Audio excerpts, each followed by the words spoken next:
The other reason that can happen is because you actually have a soft tissue injury where the soft tissue is actually moving too much, and as a consequence, the muscles then go into lockdown mode to actually protect that area against further damage. But one way or another, the hypothesis is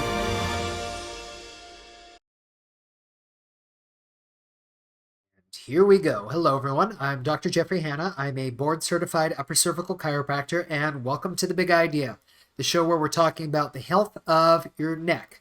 Because even though it is, we think, a relatively simple thing, it's actually pretty darn complicated. So I try to take a bunch of really complex ideas and break them down into key takeaways to give you the knowledge and the wisdom so that you can find solutions if you've been dealing with long-term neck pain, headaches, or balance issues. And in this particular video, what we're going to be talking about is going to be the flow of fluid inside of the brain and how it is related to the upper part of the neck. This is some pretty brand new research. This is admittedly something where we have a lot more that we have to dive into. We can't make any grand conclusions off of this. But in brief, there's a hypothesis that's been around for quite a while. And it's in brief that the function, the flexibility, the strength, stability of the joints in the upper part of the neck. So we're talking about C1 and C2. They're designed to let you move your head like this. That they have a role in maintaining the circulation of cerebrospinal fluid. This is the stuff on the inside of your skull that's going to provide the oxygen, the energy, the nutrients, and also clear the debris so that your brain can actually work the right way. So the hypothesis is if there is a problem with how these areas are actually working, it's going to muck around with circulation on the inside. So let's have a look at what some of this new research is telling us, but also then what does this mean clinically in terms of helping people who are experiencing different kinds of issues. Now, what I need to let you know first, this is an animal study. Just because we have studies that are done on animals does not mean that these principles are necessarily convertible over to human beings. Nevertheless, they give us insight to possibly help explain some of the things that we see in humans. So, influence of tissue compliance changes in the craniocervical junction, that is the upper neck, on cerebrospinal fluid dynamics. So I'll start with what they say. Craniocervical junction represents a critical transition zone between the skull and the neck. It is speculated that changes of tissue compliance, what that means is flexibility, elasticity like this, within the craniocervical junction may disrupt normal CSF flow. This hypothesis has not been sufficiently validated, which is a true statement. So what they're doing are a few experiments on mice, where what they're doing is they are injecting a substance into what is known as the posterior atlanto-occipital interspace. What it is it's the membrane that is between the back of the skull and between the C1 vertebra at the very top. This is an area that if a person ever gets a headache, and it's just sort of like pushing on the, like, oh, it just hurts right through the back of my head like this, and it feels like poking on a bruise. It's that spot right there.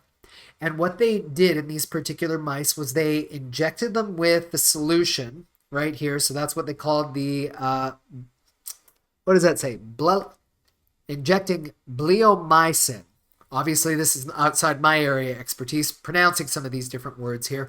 What it is a substance that's designed to cause normally an elastic tissue to tighten up. In other words, to get stiffer so that it's not going to be quite as flexible. They then did some little autopsies, postmortems. They wanted to check to make sure that the stuff actually did what it was supposed to do. Sure enough, they find, yes, it did. They injected the mice right here. So that normal elastic membrane did get tighter, so it lost its compliance. So here's what they find. So tensile testing results revealed a significant increase of the elastic modulus in this posterior atlanto-occipital interspace, indicating enhanced stiffness and reduced compliance, reduced flexibility of the tissue. So they did what they were aiming to do. Furthermore, so here's what they did. They also did some pressure testing of the fluid inside of the mouse's brains. CSF pressure in the lateral ventricle, so in humans it would correlate with like the inside of the skull right through here, was elevated following these changes in the tissue. This study demonstrated it again.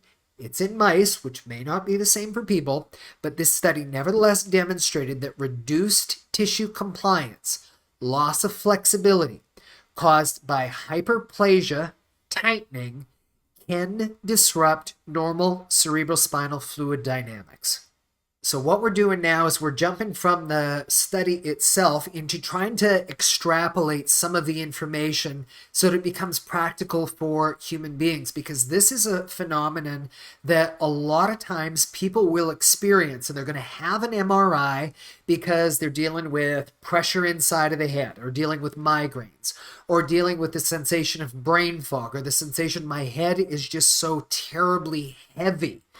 But I have an MRI and nobody can find out exactly what's going on. Well, I showcased this particular video right here because static MRIs show just the static structure, just to help give you a little bit of orientation. So this person would be facing this way. So here's their nose, here's the back of the skull, here's the brain, here's the medulla, the pons, so brain stem, medulla's right here, and then spinal cord is going down like this.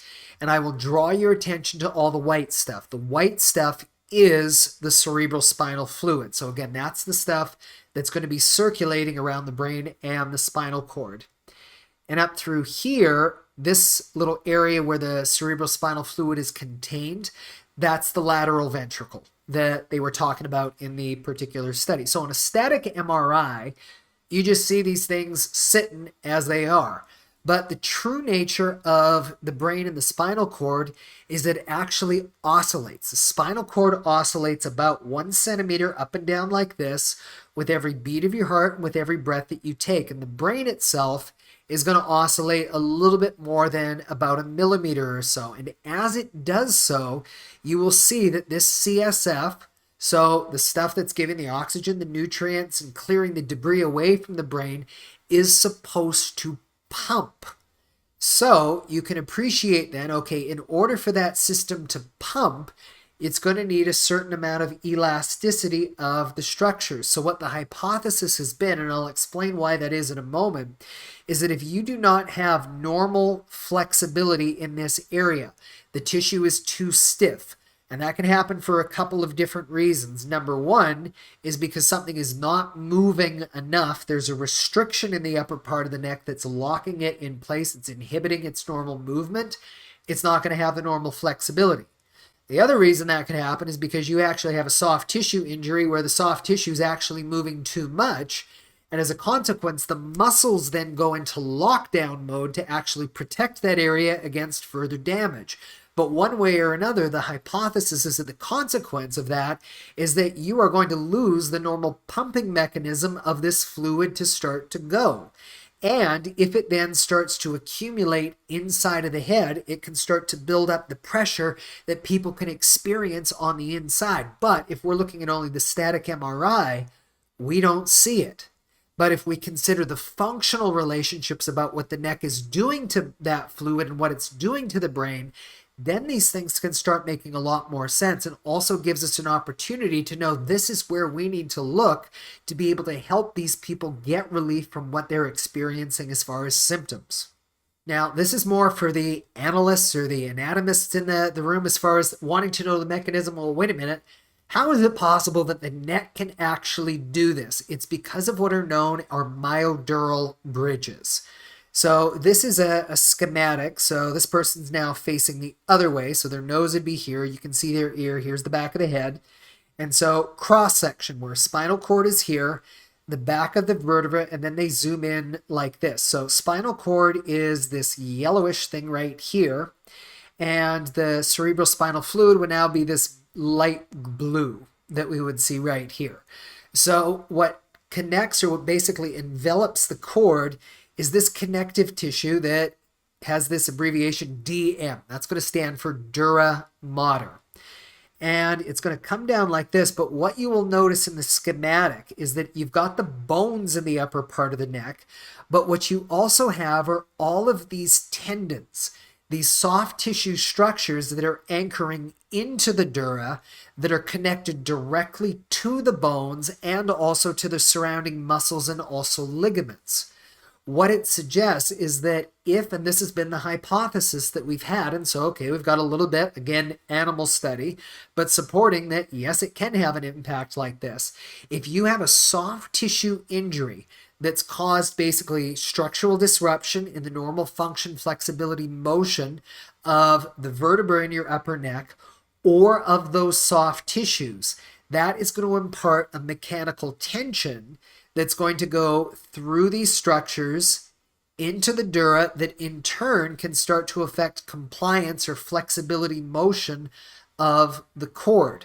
And when that happens, that can start to disrupt that cerebrospinal fluid on the inside. And again, people can start to experience all kinds of issues. The most common ones, headache, pressure inside of the head, brain fog, blurry vision, and again, MRIs, they quote unquote look normal, but what you've got to look at instead is rather than looking for the big stuff, so the tumors, the broken bones, the bleeds, the stuff like that, you have to look at the structure of the ligaments themselves and also the orientation of the individual vertebrae. Are things sitting the normal way that they should be? Or are you seeing, yep, there's a little bit of a dysfunctional relationship right here, and another little one here, and another little one here? My point is that it's the sum of all these little things that when you start to add them up, this is starting to make a little bit more sense. We are not dealing with just one big thing that's making a person sick. We're dealing with a complex of little things that when you add them up equals a big thing, and that's what we actually have to look at in terms of being able to come up with an appropriate plan of care to help out these people. So the nature of this video, again, it might be a little bit more academic in terms of directed more for the healthcare provider, the practitioner who specializes in the joints of the upper neck. You've got to know this stuff, but I hope that this is also useful if you're somebody who's watching this video and you are trying to understand, okay, you're dealing with all of these head, neck, brain kinds of symptoms, but nobody can quite figure out exactly why are you experiencing that. It's because you're probably not dealing with the one big thing, like a computer where you have a crack on the screen, you can clearly see where the issue is. What you're most likely dealing with then is the combination of a whole bunch of little things that is affecting your overall physiology. And when you look at it from that perspective, it gives you better opportunity to find a healthcare practitioner who understands these relationships, who might be able to help you get the relief that you are actually looking for. So I hope you guys have enjoyed this video. If you have, please do click the like button. And also if you are a healthcare practitioner, click the subscribe button. That way you'll get updates when we put other information to help grow your confidence in your own practice.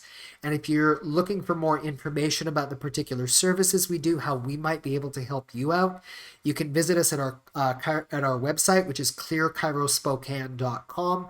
We've got links to all the videos on this channel and also a series of blog articles that you can read about, find out what we can actually do to help you out.